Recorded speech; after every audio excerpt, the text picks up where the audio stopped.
আমাদের দেশে প্রত্যন্ত অঞ্চলে আমাদের যেসব বাকু শ্রবণ প্রতিবন্ধী ভাই ও বোনেরা আছেন তারা আসলে তাদের পরিবারের কাছ থেকেই এই সহযোগিতাটা পায় না যে তারা মোবাইল এবং ইন্টারনেট ব্যবহার করতে পারবে।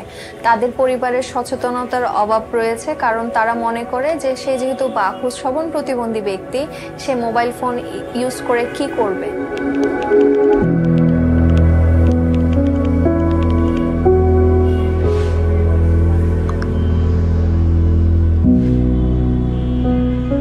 আমার নাম মামুনুর রশিদ ইফতি।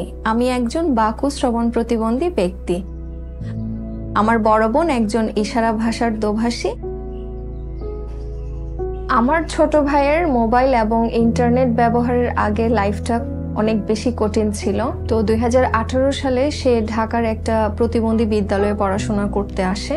ও একাই ঢাকায় থাকতো হোস্টেলে। তখন ওর কাছে কোনো মোবাইল ছিল না এবং ইন্টারনেট ব্যবহার করতো না। তো যোগাযোগের ক্ষেত্রে আমরা খুবই দুশ্চিন্তায় থাকতাম যে ও কেমন আছে, স্কুলে কিভাবে আছে। অনেক সময় দেখা যেত আমরা 3-4 দিন পরে গিয়ে শুনেছি যে ও অসুস্থ ছিল। তো 2021 সালে সে তার এসএসসি পরীক্ষার পরে পরিবার থেকে তাকে মোবাইল ফোন দেওয়া হয় এবং সেটা ব্যবহারটা শিখে।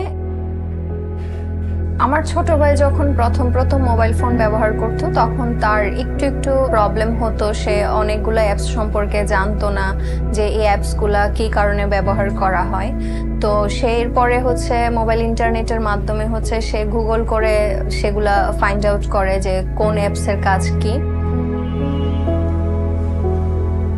গত বছরের মাঝামাঝি সময়ে টিম ইনক্লুশন বাংলাদেশ ফাউন্ডেশন থেকে ইফতি একটা ট্রেনিং পায়, safe digital space for girls and youth, যেখানে ইন্টারনেট কিভাবে ব্যবহার করতে হবে, মোবাইল ফোন কিভাবে ব্যবহার করতে হবে এবং ইন্টারনেটের নানা দিক নিয়ে তাদেরকে একটা ট্রেনিং দেওয়া হয়। এবং সেখান থেকে ইফতি জানতে পারে যে কিভাবে সেফলি ইন্টারনেটটা ব্যবহার করতে হয়।